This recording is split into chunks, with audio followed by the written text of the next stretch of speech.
Hey guys, and welcome back to another episode of your Brains Coach podcast. My name is Shurina. I'm your host, I'm your Brains Coach, and it is my job here to bring to you all the best, recent, cutting edge, most important, effective, and useful brain body tools so you could take better control of your brain, this most sophisticated machine in the entire universe, so you could control it better, use it better to feel, look, do your best, and ultimately create, design the life that you want. Today, we are continuing the conversation about success thinking models. And by the way, folks, shameless plug, today, Friday, we are doing a LinkedIn live audio event. It's 9 a.m. Eastern, 3 p.m. here in South Africa, where I am, also 3 p.m. Berlin. I believe it's 2 p.m. in London. So if you are on LinkedIn, please connect Angela Shurina. Please find me there and join our 30 to 40 minute live event where we talk about different things related to personal excellence, related to self-improvement, growth mindset, and different practices. So more often than not, I've been doing it alone, but soon, starting actually next week, we're going to have a lot more speakers joining us. So it's going to be a panel discussion on LinkedIn Live on specific topics, and as usual, with a lot of practical tools and tips. So the link to today's event is in the show notes, so please check it out. Join me for personal excellence audio live on LinkedIn, and we are going to be discussing success thinking models there as well. So, success thinking models. As I mentioned on Monday when we discussed certain practices, exercises that I do daily, that I borrowed from very successful people, entrepreneurs, business owners, and artists, and athletes, and scientists, and researchers, all these different successful people, and I borrowed certain exercises, like for example, every day looking at my goals, writing my goals, or at least reading them, and then scheduling my days, my weeks accordingly, right? So the exercises like that we discussed on Monday. Today, I wanted to bring to you something that is more of a thinking and decision-making model set.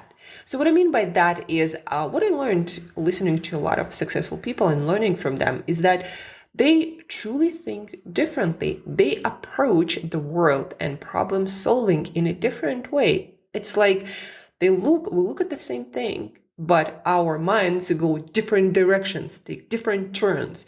And I see their journey and I see the same practices over and over and over again in all of this successful people. I'm like, this probably works better. So let me adapt this and see how it's going to shape my life. And so today I brought to you this thinking models, top thinking models that I see in top performers in all fields, business or sports or other arenas, that I see again and again and again and again, that helps them to achieve success and is going to be helping me and helping you to achieve your success much more effectively and faster. And I would even argue without these thinking models, without adopting some of them or all of them in some shape and form, you're probably not going to be able to make it to, if you are there for success of the top % of the people who really make something of themselves and shape the world, change the world, make a dent in the universe, so to speak. If you are for that kind of vision and mission, then please do keep listening. And most importantly, apply this into practice. Because here is the thing. We believe that once we hear a knowledge, it becomes part of us and we start acting differently. But if you have life experience and you've been on this planet for a while, you already know that it's not the case. You need to practice things, have some reminders, some triggers in your life, in your environment that make you change your actions, that remind you that you need to change what you do. And through practice, only through practice, we change. We don't change by knowing or thinking. And especially if that's been a pattern of behavior for years and months and decades in your life, you're not going to change because of knowledge. After you listen to this podcast, you need to sit down and write down how you're going to remember to put this into practice. And whatever challenge, whatever problem you're solving right now, whatever it is you're trying to create to move forward, sit down and think and write about that. Where can you apply these thinking models to get results better and faster? So now let's jump into practice. Set of practices number one, and here is only one practice, and it's about focus. So successful people, and that's actually based on really good research, they learn how to manipulate their focus. By the way, I been often told that I have a bit of an accent with focus with the word. So focus, I hope you understand what that means. It means staying focused, right? Paying attention. So practice number one, successful people learn how to change their focus to frame their reality and their emotions, their mindsets in a proactive, in a beneficial way. So they get more energy, they get more motivation, they get more discipline, they get more engagement from themselves and that zest and drive for the thing that they need to do, whether that's short or long term. So let me explain. So successful people learn how to narrow or widen their focus depending on their purpose and what they're experiencing. So if you have a long-term goal, and let's say an Olympic athlete has 4-year goal, or maybe a decade, you only participate in Olympic games once in 4 years, and then maybe you need to hit certain parameters and age, etc. So it's a very long-term goal, but you need to work every single day, put the workouts in, the recovery, the work on improvements, progress. So very often it would start feeling like you're just going through the motions and you don't even know why you started. It starts feeling mundane and purposeless. When it comes to business, if you have business idea, it's going to take often years before you truly realize it to its fruition or even have a chance to do so. And during this period of several years, there are going to be many, many days where you have to just put in the work very often without seeing considerable progress. And so how do you keep yourself motivated? How do you keep yourself engaged and driven and enthusiastic? And those are all the qualities that you need if you to continue till success, and if you are to create something profoundly different that people would say, wow, right? You need to stay engaged and driven and motivated and creative and to create this beautiful dopamine-driven brain chemistry. How do you do that? What successful people do is when they start feeling like they're going through the motions, they remember why they started. They widen their focus and look at the bigger picture and remember that this is what I'm building. I'm building a cathedral, putting one brick at a time into the wall. And at the beginning, it looks like nothing like a cathedral. It looks like some pile of stuff or at best some wall. But you still need to believe that you're building a cathedral. Well, not believe, but you need to remember that. You need to remember bigger vision, and that's what's going to keep you engagement going, your drive, your discipline, your motivation, your creativity, that big picture vision. So you widen up your focus. You focus on the bigger picture.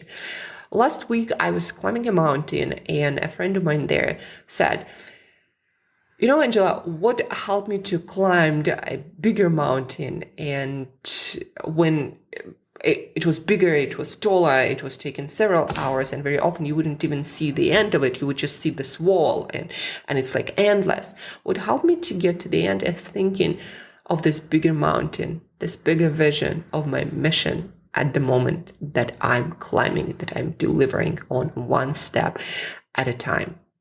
And that helped him to keep going with energy, with persistence, with stamina, and then summit the mountain successfully. But the same, again, back in life, back in business. Whenever you feel like you're just going through the motions, remember why you started, disconnect, and think about the bigger picture, about the cathedral that you are building. And then the second practice around focus, it's what they call narrow focus. Well, they don't call it actually anything special. For the widened focus, they call it wide bracketing.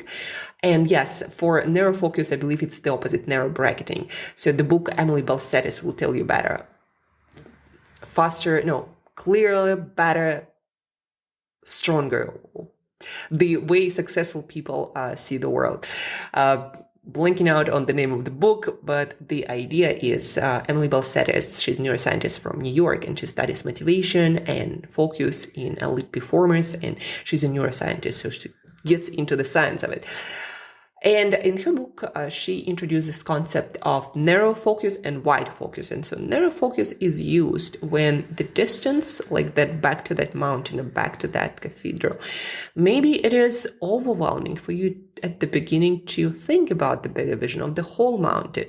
But you always can handle one step at a time. In fact, in science, they call it goal gradient effect. When we animals, it also relates to mice, and they believe in all animals. When we feel that the goal is closer, that the completion of this step is closer, all of our systems get upregulated. We feel more motivated. We start moving faster. We start delivering with more energy. We feel the pump, the motivation, the drive, much more than if we are much further away from the goal. Especially that happens in the middle. When you are in the middle of marathon, that's where most people quit. And that's where actually motivation and drive and energy for longer, bigger goals starts to really fall and go down. What elite performers do and what people who succeed and go till the end and get great results, what they do differently is they focus in those situations on one step at a time. They break down their goals, sometimes artificially, sometimes it's naturally, on smaller and smaller pieces, and they only focus on the next stepping stone that is just around the corner. And that's how you get your energy, your motivation back, even though it's so far away, the final end destination. So narrow your focus, only focus on the next step. And that's how you get your motivation, you drive your energy back to pursue the goal. You can actually Google it. Google goal gradient effect. That's again, when we speed up, when we get more energy, when we get more pump, the closer we are to the end destination. And we can break down our bigger, longer goals into smaller pieces to have this end destination effect much more often, so we could proceed with more energy until our final destination. And so we don't quit in the middle, where most people do quit. Please realize that most people, most things, most enterprises break in the middle, in that where you've been going for a while, but it's not even close to where you want to go. And that's where most people quit. And that's where we shouldn't. So we never stop and we get success. Set of practices number 2 is about future and thinking from the future, thinking about the future. When we make any decision, when we are planning, when we are about to take any action. So what I learned from successful entrepreneurs and business owners and artists and all kinds of creators and writers, what I learned is that they most of the time think about the future when they make decisions. They don't prioritize present so much. So here are 2 models that I've been using often. I've been actually quite natural at that. That's not, what personally stops me. But a lot of people I find it difficult to think like that. And that's why 90% of the people actually never realize their big and bold and long-term visions and dreams. So here's what successful people do. And again, this kind of comes naturally to me. When we plan, we imagine the future that we want. And that's called backcasting, that practice. Imagine the future that you want. And then you plan from that future into the present and plan your days, your weeks, your months accordingly. So instead of asking yourself, what do I want to do now? You ask yourself, what is the future that I want? And what should I do now that will give me the most probability for success in that future? Let's get back to something basic like getting in shape, losing weight, or building muscle, just getting fitter. So you imagine that future in so many months, and then you backcast it to today. Let's say you need to lose 30 pounds, and the normal weight loss, unless it's more extreme, is about 2-3 pounds per month. So you backcast it and you're like, in order to do that, so 2-3 pounds a month, I need to adjust my nutrition, let's say by 500 calories. And you start planning your meal plan accordingly to have the ability to get to that goal. And then you prioritize that future instead of the wants and cookies and all the treats and all the restaurant meals, all these indulgements. So you put it aside and instead you prioritize your plan that will lead you towards that future. Back to business. If you have a goal to grow your income to, let's say, $1 million in a couple of years, okay, you ask yourself, what do I need to prioritize today to be able to do that? What kind of projects do I need to work on that will manifest that $1 million?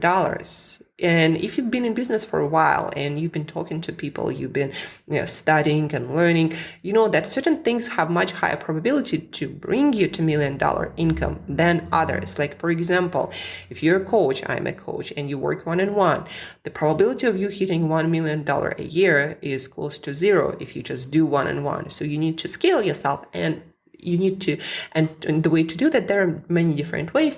You can create courses, you can create different other materials that people buy in bulk, meaning a lot of people can buy it at once. You can create membership program where you allow a lot of people, and then you can hire people to scale yourself that way. You can also do events, you can do partnerships where you can develop corporate program. So all of these things have the possibility to lead you to that $1 million. And then you also ask yourself, okay, what I'm good at, what is the best probability here, right? But I want you to understand that certain future, when you cast it back to now, your now has to be different in order for you to arrive into that future. And that's what successful people do. They look in the future and they ask themselves, what are the actions I need to take to have the highest probability to arrive into that future? And then they plan and prioritize their days, weeks, and months accordingly, all of their activities. And that goes also the other way. When you're confronted with a decision, again, back to basics, what am I going to eat for lunch? You ask yourself, what am I working on in this? Am I trying to lose weight? Am I trying to build muscle? Am I trying to get fitter? Am I trying to get healthier? What am I working on here? And based on that, you make your decision and you ask yourself, how is it going to affect that future? So it's called second order thinking. It's when you take an action, but you don't just think about the immediate consequence being enjoying the meal. You also think about many, many steps ahead, how it's going to manifest in your future. So when I wake up today and I design my day, I design my schedule, and I have many decisions that I can take, I ask myself, if I do this, if I plan my day like this, if I put my sales first, if I put my reach outs first, if I put content creation first as a priority, what is it going to do now? Yes, now it's going to be more work. It's going to be less comfort. It's going to be more challenging, but second order thinking, what's going to happen after? I'm going to start creating the future where I make that $1 million and I have much bigger possibility of reaching that, right? And instead of me just doing nothing, just having my leisure, my breakfast, just working with clients that I already have, not investing that much effort into my future. So that's called second order thinking, because you think not how your action, how your today affects just today, but also tomorrow, week, months, years from now. And all of the successful people, they do that 100%. If you don't learn how to work with the future self, with the future you desire, and prioritize your present choices based on that, you're never going to get to the desired future. Nobody landed to an amazing, transformed future by accident. No matter how much you believe in manifestation, never worked like that. You still have to put your ass down to work and prioritize things in the future over your now very, very often. Right? There is this thing.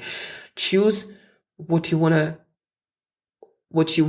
most. Again, blinking out on those quotes today, but please do realize that if you choose easier today, then tomorrow is probably going to be harder and not as desirable, and definitely not your dream future. You don't just land into your dream, you work for it. So these are two practices. You think about the future and you start designing backwards into now to start creating that future today. And then second order thinking is when you're confronted with a decision, you don't just think about the immediate result today. Like, if I eat a chocolate bar, it's not going to change a lot in terms of results for fitness, weight loss right now, but it is going to affect my future, whether I want it or not, maybe a week from now, and my result is going to be delayed, etc. So the action always has first order consequences that you experience now, like the pleasure of chocolate, and then second order consequences that you're not going to be able to get that future that you want. So those two practices, backcasting and second order thinking, also Google them if you're curious to learn more. These are the practices you cannot skip if you want to design your life instead of kind of landing somewhere.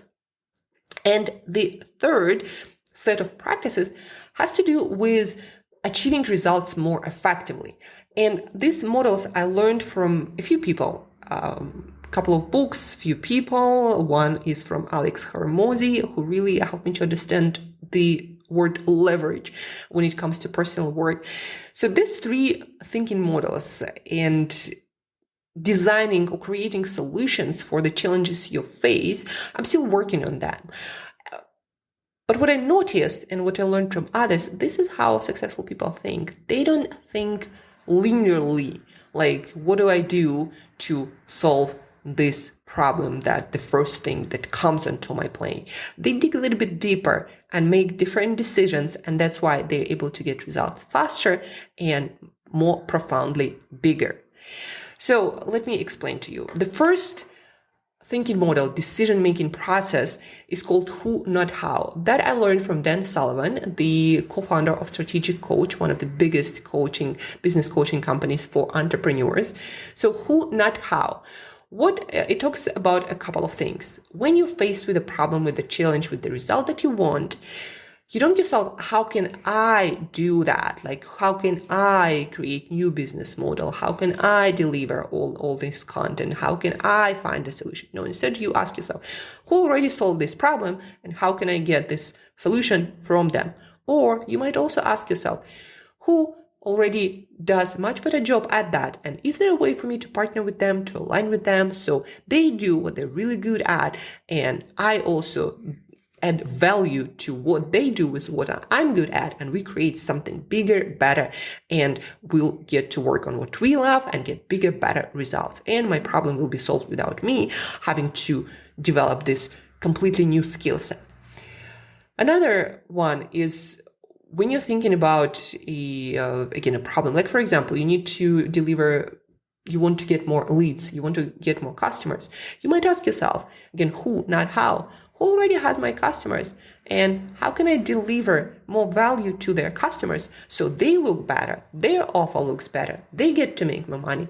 And now I don't have to work on getting more customers because their customers are going to become my customers because I'm going to be on the delivery side of this specific project. So who, not how. And I'm not saying it's always easy. Like in my job, in my work as a coach, I'm always thinking about who can I partner with. The solution is not always obvious, and you have to get through some options and you have to test a lot of things and talk to a lot of people. But when you finally figure out this match, this mix with the right kind of partner that you align your interests, your geniuses, your talents with, the result gonna come much faster. It's almost gonna be like exponential. In just a few short days and weeks, you can get so much result that by yourself would literally take you years.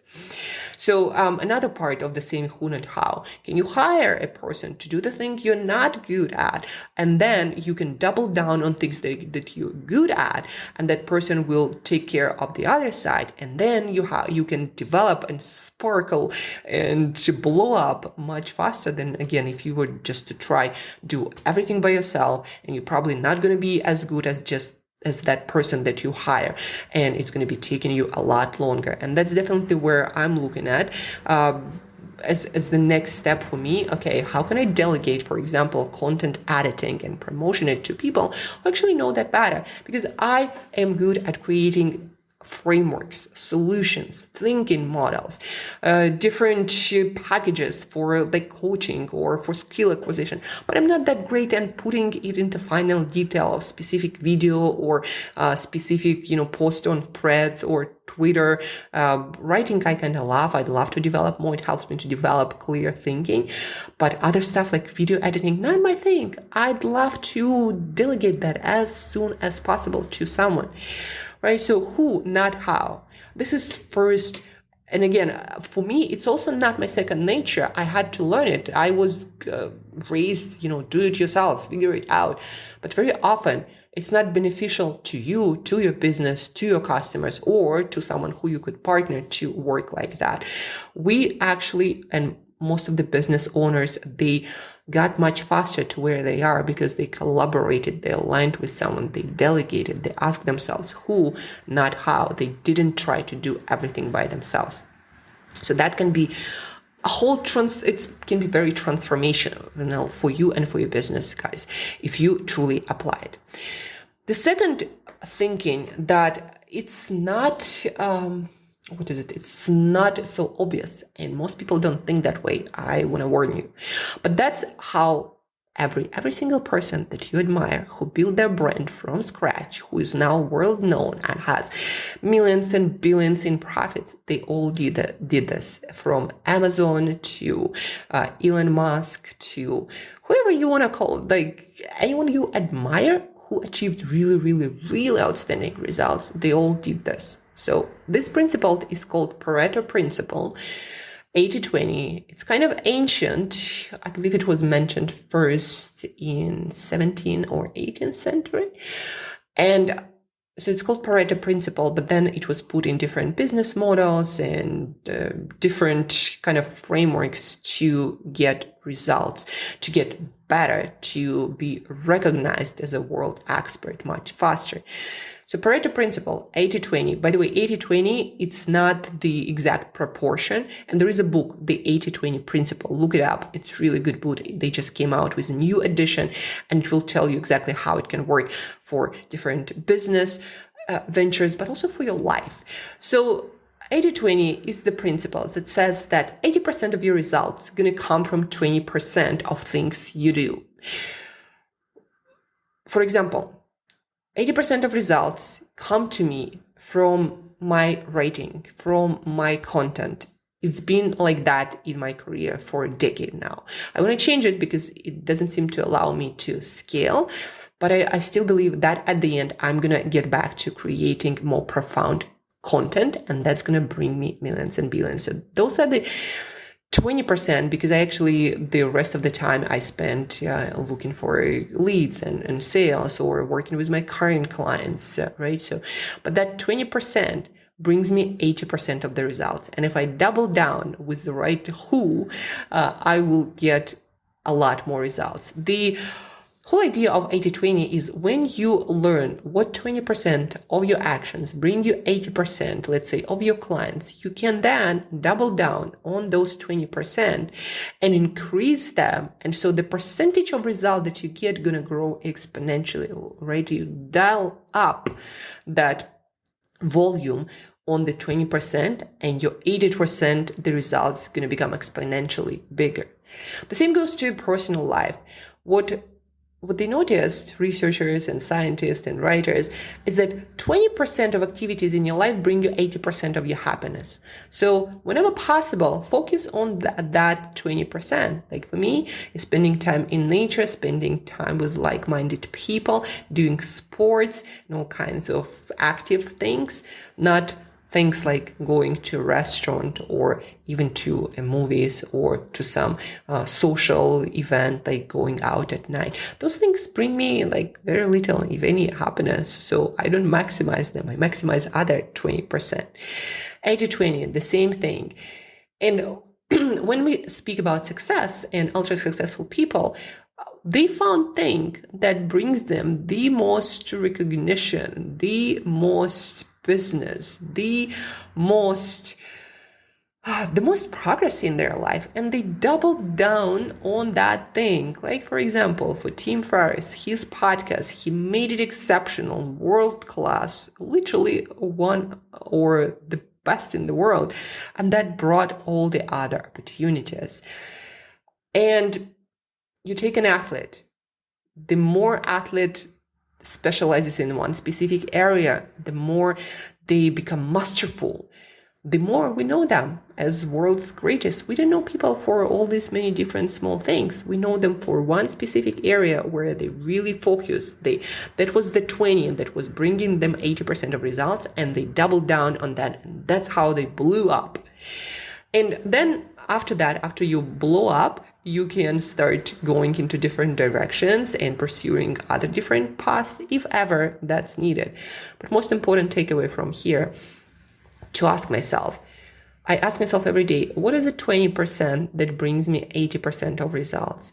And for me also, that has always been speaking, podcasting, creating different events, and collaborating with people in all these different forums, doing workshops and classes. And that's what I'm working on maximizing in my life. I'm really good at it, and I love that. And that where I get most compliments and people get the most value. And that's why I'm also going to be creating memberships and events in the future and speak a lot more. So that content creation and being an expert part, that's my 20. And I'm going to be doubling down more and more and more and more in that. And that will help me to grow much bigger and faster. And that's what I'm going to be known for. And the same is my expertness, right? I'm asking myself, and I'm still not there yet with clear answer, but I'm asking myself, what is the 20 that will allow me to get those 80% of results? Where do I bring the most value in people's lives? And that's, I want to double down or triple or quadruple and be known for that specific skill set to help people solve very specific problem or get specific result. This is 80-20 Pareto principle. You look at every single person you admire, they did exactly that. They doubled down on what's been working really well. Instead of the same with customers. If you have 20% of your customers that bring you 80% of your revenue, then focus on getting more of those customers. And that's exactly what I'm doing as well. The next one, the last but not least, play the game you can win. That is a phrase from Alex Hormozi, and that talks about leverage. Figure out where you have chips stacking into your favor and where you can get the most results, the fastest with the least amount of work. For me, communication, creating content, becoming an expert, learning, creating frameworks, and then communicating that. That's where I actually can win the game. I'm going to put a little bit more effort and going to put all of my effort there. That's also my 20%. And that's where I have the leverage. That's the game I can win. I'm not going to go into writing bestsellers. I don't ever see myself as that person who's going to be dedicated to, journalist kind of work, researching and writing really deep book. Not my thing, nor am I going to be some sort of scientist and researcher deep in the science labs, figuring out some breakthrough thing that then I'm going to get Nobel laureate. You understand what I mean? So my is learning about all this, what experts have to say, translating it into simple language, putting that into practice and delivering to people. That's the game I can win. I have a lot of talents for that, great learning ability, great memory. I can speak really well when I prepare. I can deliver a lot of workshops on the go. It comes easy to me. That's the game I can win. And if I get into that, I have real chance to become world class. Now, If I were again to go into some research lab or maybe athletics, I might get good. I might get pretty good, but I would never get the same results just as easy as I would in this other arena. And by easy, I mean, it's not like everything just gonna fall into your laps. No, but you're gonna have much bigger chance of becoming world class than if you again go to the arena where for other people it's easier and you have to struggle all the way through.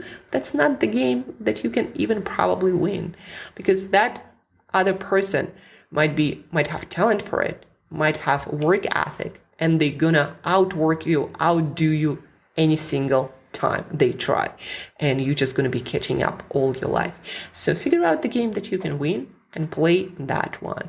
And Alex Hormozi says, when I look at all the successful people he admires, he said, I see it every single time. And that's what he learned from his father, that play the game you can win. Get into the arena where you have a true chance of becoming a champion. And these are the questions, the models that I'm putting into practice. And the way I do this, I have them written down. And every morning I wake up and I look at them and I give it a think to all of these questions, and I look at what I'm working on and where can I apply all of these models. And again, it's not like it's going to be easy. If it was easy, everyone would do it if it was just natural. But that's what brings people the most success, based on research and data and experience. And that's what's worthy of your time and has the ability to bring you the results in the future that you desire. It's like with weight loss. Yeah, you can believe in magical thinking and you can believe that, or if I just do keto or try to manifest it, it's going to happen. If I just maybe do it for a week, that's going to happen. Or you can do what scientists tell us, that calories do work. And no matter what you do, you still have to keep energy equation in mind. And if you do, you have much higher probability of success with that weight loss. So the same with success. It's not like it's going to get easy because now you know what to do, what is better to do, what successful people do. You're still going to have to work, but now you have much bigger of success working on that. And again, let's get back to all of the people you admire and get through some principles. First of all, 80-20, Bill Gates, Steve Jobs, Elon Musk, just some people that come to my mind. Sarah Blakely on the female side. A lot of great people, entrepreneurs who are not on TV also. Just look at what they do. They all chose the arena where they can win, where they can become a champion. And they do put a lot of effort into activities that bring them the most results. And they always are looking for ways to collaborate, to align. Like, look at those thought leaders. They all have a gang with people they collaborate, they go on events, they organize all these summits, etc. Who, not how. They have a lot of people on their team supporting their weaknesses or things they just don't want to do. Look at that. It all works in real life. The more you understand it, the more you see it in real life, and you realize that that's the only way success ever happened to anyone. I hope you found this useful. Want to hear me speaking about that more details you haven't heard yet? Please join me for LinkedIn Live today, 30-40 minutes, 3 p.m. London time, 3 p.m. Berlin time, South Africa time, 2 p.m. London time, 9 a.m. Eastern time, and it's 6 a.m. Pacific time. So join me for LinkedIn audio live on success thinking models today. The link is in the show notes. Plus, add me on LinkedIn if you're going to check it out, if you're going to join us. What else? This is the end of the week. Finish strong. That's what also successful people do. They start strong, they re-energize in the middle, and they finish strong. Finishing strong matters a lot. What kind of impression, what kind of final note you play. So finish strong. and join me for LinkedIn Live today. And folks, don't forget to share this podcast. This is the most important thing, to reach more people. Share it with at least one person so they can also become successful much faster. That's going to be the biggest thing you could do for this podcast if you've been enjoying and getting good value from it. So thank you. Join us for LinkedIn Audio Live. The link is in the show notes, and have an awesome, refreshing weekend. Figure out those 20 that bring you 80% of happiness and do more of that over the weekend. Talk to you very soon, or see you on LinkedIn Live today.